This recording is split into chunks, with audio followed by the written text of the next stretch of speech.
The Bible. It's a collection of ancient texts, prophecies, poetry, history, and letters. It holds stories of kings, shepherds, wars, and miracles. But for many, the Bible remains an unopened mystery. Here at The Bible Explained, we're not just reading verses, we're exploring the cultural bedrock and the dramatic narrative woven through its 66 books. Hit that subscribe button and let the journey begin. Welcome to the Deep Dive. Today, we're tearing open one of humanity's most, foundational and explosive stories, the narrative of Noah's flood from the book of Genesis. And this is not just a children's story, it's a narrative that underpins, everything from theology to earth science. It really does. I mean, this is a story that carries immense cultural and emotional weight. And the sources we've collected for you today, they tackle it from every angle. Intense scriptural chronology, hardline geology, and even comparative ancient history. So what's our mission in this deep dive? It's sort of threefold. First, we need to unpack the rigorous narrative structure. Second, scrutinize the very specific timeline the sources provide. And third, explore the two major, conflicting interpretations about the flood's true geographical extent. Was this a universal, historical, global catastrophe, or was it a more limited local event that serves as a literary vehicle? And the why of it all is so critical for context. The sources are absolutely clear that the flood is presented as God's response to universal human depravity and extreme violence. Right. Genesis 6 describes the human condition as one where every intention of the thoughts of man's heart was, and this is a quote, only evil continually. Wow. And that decay, that moral state, necessitated this catastrophic response, right? Resulting in the destruction of all air-breathing life outside the ark, which then marks this profound turning point leading to the Noahic covenant. Exactly. The narrative anchors the reason for the cataclysm squarely in the moral condition of that world. And, that's where we start to see the evidence pile up for a global event, beginning with the scale of the preparations. Okay, let's unpack those preparations. When you look at the specifications the text gives us, 300 cubits long, 50 wide, 30 high. The sheer physical scale of the ark is just enormous. It really is. It translates to a vessel with over 14,500 gross tonnage.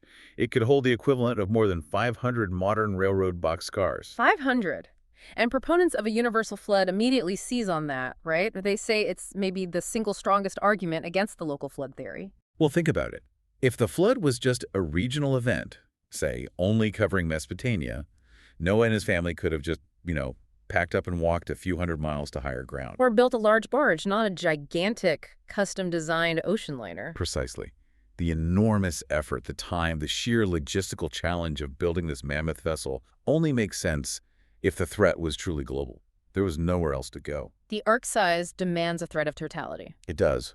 Okay, this is where it gets really interesting for me, though. The precision of the biblical timeline. This wasn't a week-long disaster.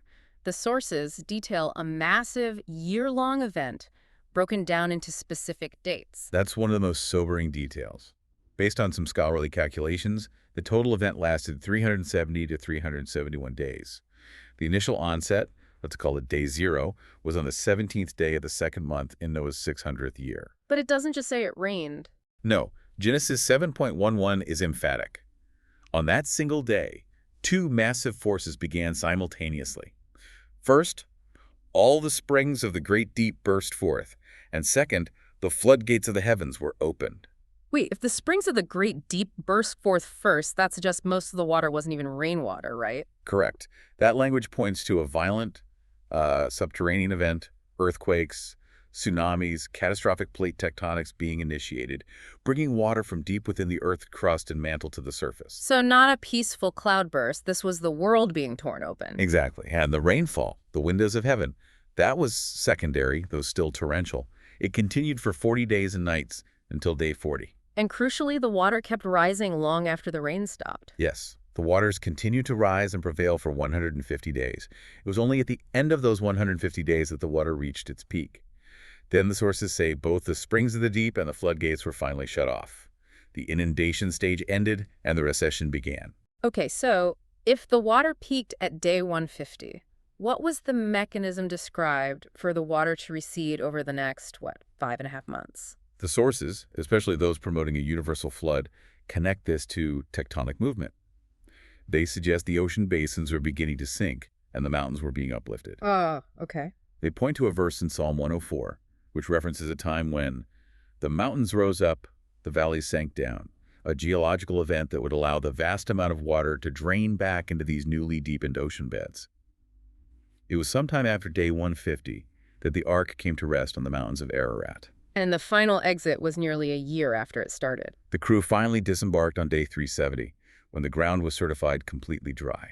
It's an incredibly precise year-long sequence. It suggests something far beyond a heavy local storm. And the language itself, I mean, the sources mention the specific words used. Yes, the Hebrew word mabul. It's unique, only used for this event. And the Greek kataklysmos, where we get our word cataclysm. The language itself points to a one-time violent, world-altering destruction.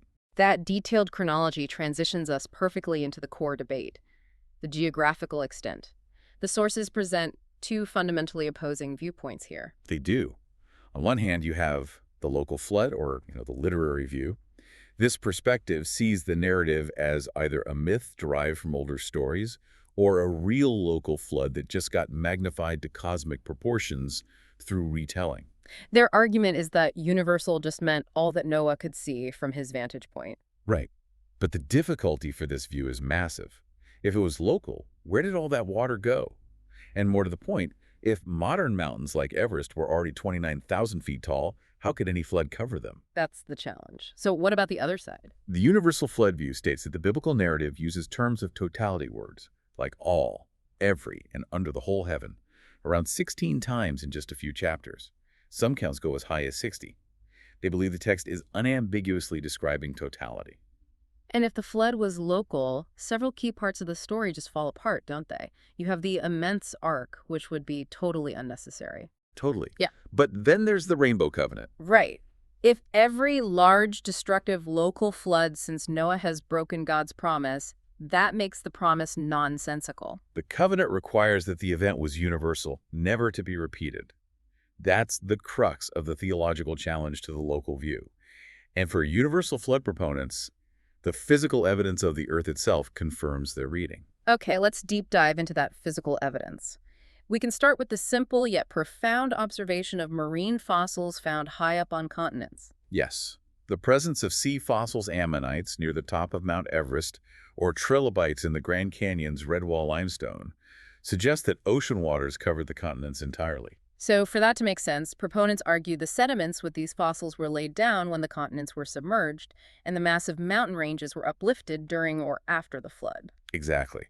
Finding trilobites in Arizona is one thing, but ammonites, which are spiral-shelled sea creatures near the peak of Everest, that means those high-altitude rocks were once the seabed. And the scale of the burial is just as compelling. They point to massive fossil graveyards. They do.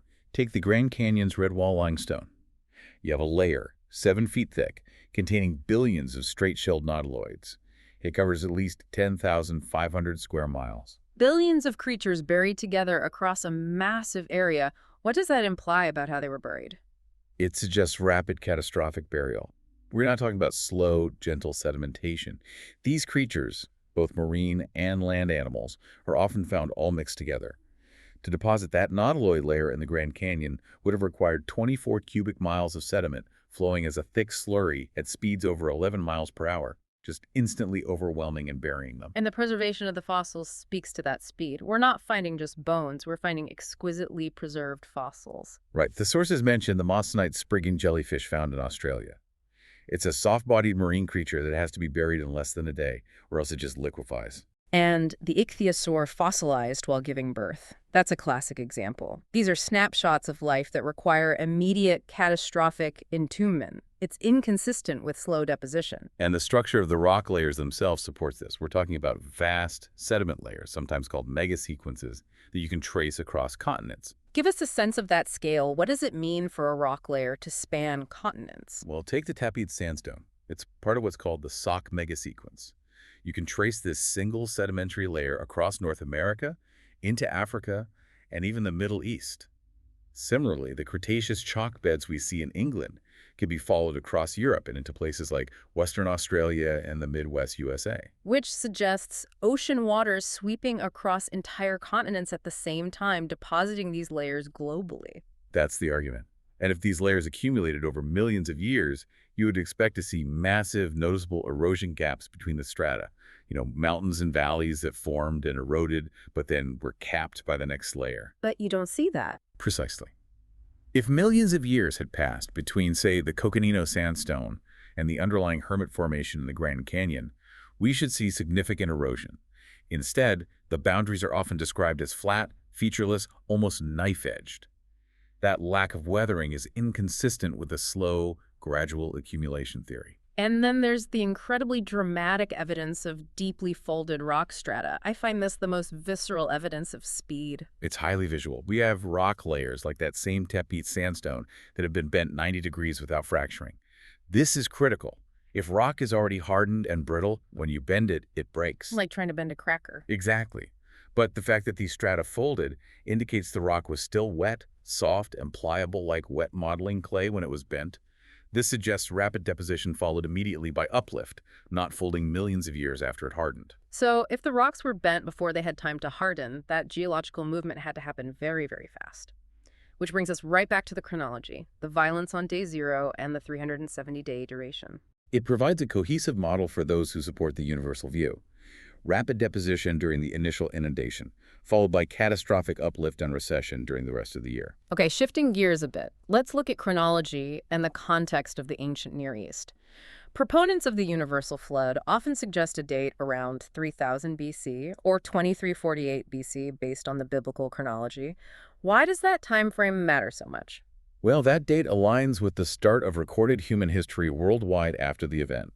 It also fits with calculations for the formation of massive river deltas, like the Mississippi, Tigris, and Euphrates, which are found to be only a few thousand years old.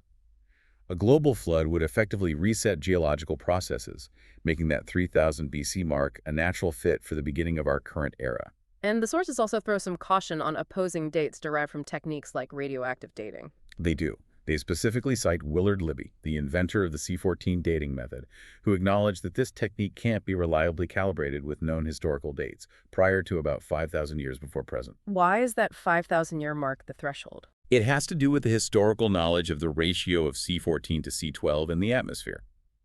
Before about 3000 BC, that ratio becomes highly speculative, making dates earlier than that potentially unreliable, according to these sources. Which, they argue, is why the foundations of early post-flood cities, like Kish, are found dating consistently to around that 3000 BC window. Right.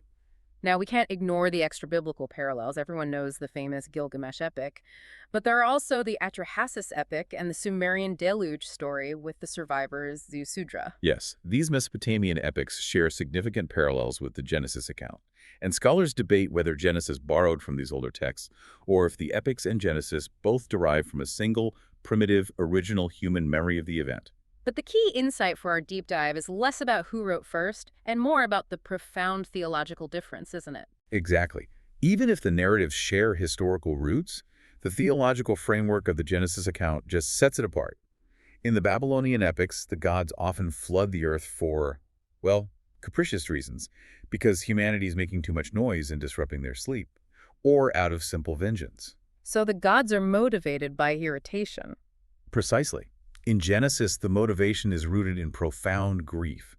God's action is presented as a merciful act of restraint against escalating universal human evil that grieved God to his heart. This shift from capricious vengeance to heartbroken justice is the crucial framework. And that brings us to the so what. The meaning of the flood is a truly pivotal moment. It wasn't just destruction, it reset humanity's relationship with its creator. Theologically, the flood was essential. It was God's action to restrain humanity's intensifying violence. Upon exiting the ark, Noah established worship, and immediately after, God established the eternal Noahic covenant with humanity and all living creatures. And the sources emphasize that this covenant is permanent. It is. God established the rainbow as the sign that the earth will never again be destroyed by water. This is an unbreakable promise to all life, guaranteeing a measure of sort of cosmological stability. It's fascinating to think about stability right after such universal chaos. The sources connect Noah's story to the larger scope of redemption. It's held up as a paradigm of salvation, the righteous remnant entering the waters of judgment and emerging into a new beginning. This is why the event is referenced repeatedly in the New Testament. Peter and Jesus both compare the judgment of the flood to the final judgment by fire that is yet to come. It serves as this object lesson for separation and judgment. And if we follow the theological synthesis to its ultimate conclusion, the sources argue that the ultimate consequence for sin wasn't even fully expressed by the flood itself. No, it wasn't. The ultimate expression of judgment for human evil was found in the death of Jesus on the cross. Noah survived the waters by entering the ark, the shelter, but Jesus became the shelter. He didn't escape the waters of death, he submitted to them.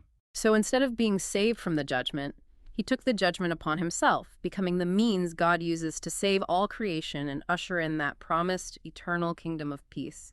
It flips the narrative from simply escaping a temporary physical cataclysm to gaining eternal spiritual salvation. This has been a complex, deep dive into a narrative that truly serves two major purposes. It offers a historical and geological explanation for many features of the Earth's surface, the mega sequences, the folded rock, the high-altitude fossils, and it is a profound theological statement about justice, mercy, and the promise of a covenant. And that contrast is where we want to leave you today. The biblical account details a violent year-long global cataclysm that violently restructured the Earth. Yet immediately upon exiting the ark, God established a covenant promising ultimate, unending peace and stability that seedtime and harvest, cold and heat, summer and winter, day and night will never cease. So considering the sheer, world-ripping violence detailed in that timeline, what does it say about the stability and faithfulness of that final, immediate covenant God established with humanity? The Bible isn't just a history book. It's a living, challenging text. As you reflect on what we covered today regarding this topic, consider how this new context changes your reading of the verses. If you appreciated this breakdown, sharing it with just one friend who struggles with understanding the Bible is the best way you can support the channel. Subscribe for more, click here for your next explanation, and never stop seeking clarity. Until next time.